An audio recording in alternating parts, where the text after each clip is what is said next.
Today we're going to make Japanese monkfish hot pot. This is a super exciting day that we're going to try a lot of different ingredients, including a lot of the internal organs as well as gills and some of the offcuts that we don't regularly use. The Japanese are super good at utilizing the entire fish. The ingredients we need in order to make this is going to be some tofu, of course the monkfish liver, Chinese cabbage, shiitake mushrooms, half a leek, ideally Mizuna greens, but we're going to replace it with rucola, miso, sake. Ideally we'd have mirin as well, but I don't, so we're just going to use more sake instead. We're also going to use a little bit of ginger to remove the monkfish taste from the liver, and of course water. In addition to this, I'm going to try to add a little bit of that broth we made the other day, but just pure water would be fine as well. So like you probably understand, this is not going to be entirely traditional, but we are going to try and see how this is going to end up tasting. So the first thing we're going to need to do is clean up the monkfish liver. So that's going to include cleaning it out of blood as well as removing the membrane, the veins. So we did that yesterday, so I just thawed this liver here. After that, what we're going to do is place it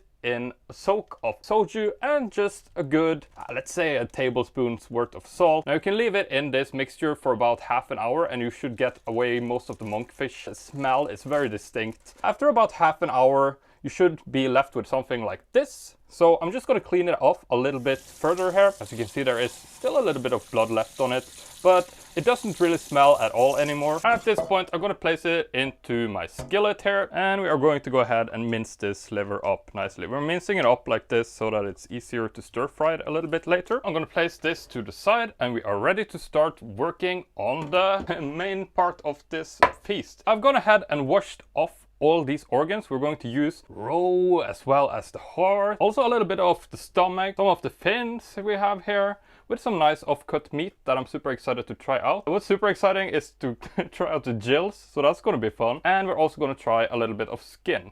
So this is quite the hot pot it's going to become.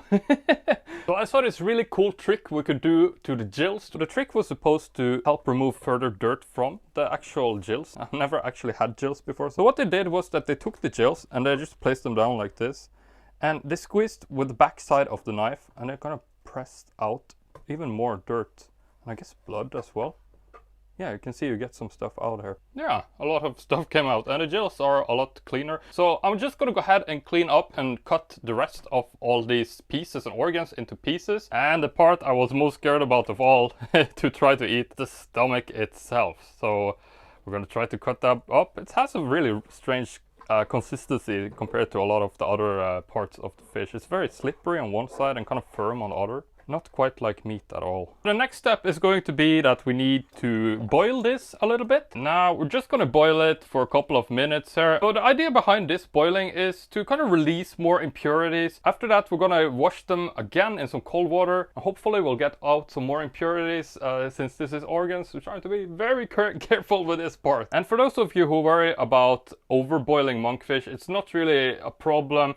This meat is about 3 days old, so it's pretty firm as it is. You can age this meat up to about 14 days or so, and it's just going to get softer and softer. But at this point, no, not a problem at all. And as you can see here, a lot of stuff boiled up. It's been going for not long, just maybe a minute or 2 hours. So I'm just going to turn this off now. Wow, look at the gills, how they changed. Alright, so now that we're done rinsing this off, I'm just going to put this to the side for now. We're going to add it back into the soup a little bit later, but now this should be nice and ready. And we're going to move over to the base of the soup, which is going to be the liver. Now this liver can just fry on here for about, the recipe said about 3 minutes.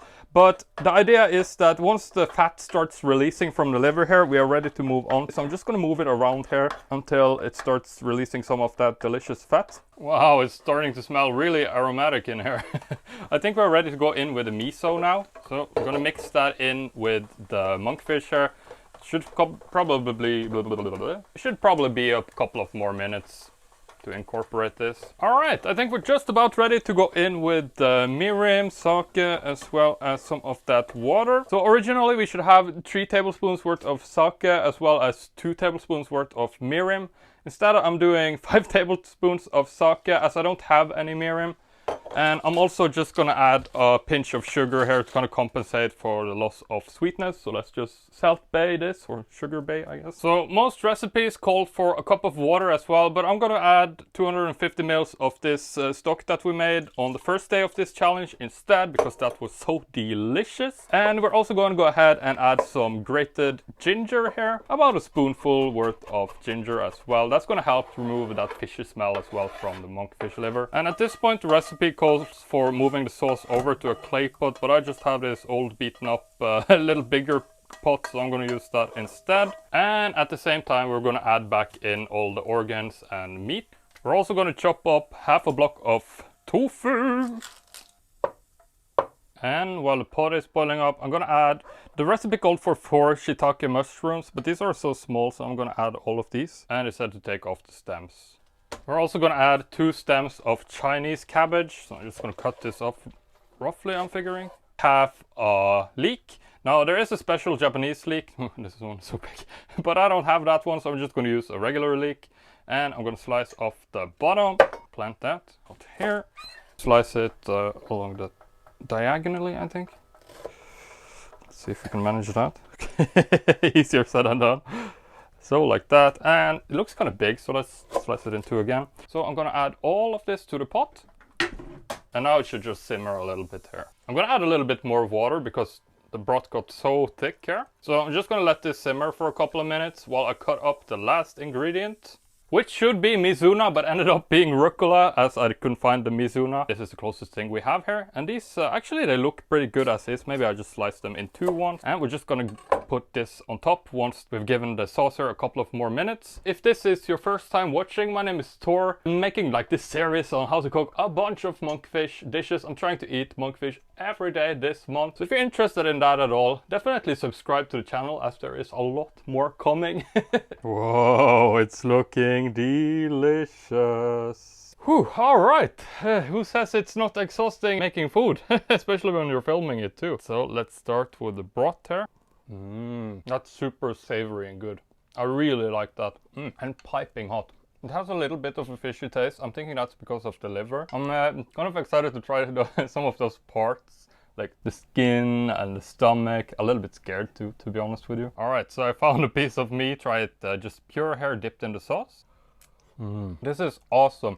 It's like a fishy sauce, but it really isn't too fishy. I was afraid it would be too fishy. I was reading online that this is super popular in the winter over in Japan. I'm thinking that would make a lot of sense because this is hot and it's savory. It would be super good on a cold winter day. A little bit scared about this. I've never tried Gills before. It's crunchy. It doesn't taste like much. It's like, it reminds me of like, not bone, but brusk. It's called this in English. Yeah, that was not my favorite. I prefer the meat significantly more. Alright, so here is the stomach. The one I was most worried about here. Let's try. It's alright. If you like chewy food, I guess. Alright, so let's try the foot then. I guess it is the bone that is the big part. It's alright. It's like a chicken foot if you had that before. It tastes pretty much the same as that. So the skin here. What do you think? It looks kind of springy. Tastes like nothing, to be honest. Oh yeah, let's end it on a high note here with the heart. If you want to make this yourself, you could make it without the organs, of course. I'm gonna add a link in the video description to a recipe I'm gonna put together how I made it. So if you want to try it out yourself, perhaps try it without organs or with organs, if you so dare. Thanks for watching this one. The heart is good. And I'll see you tomorrow, and we'll try to fry some monkfish for the first time. I'll add a link here if you want to see that. And yeah, peace.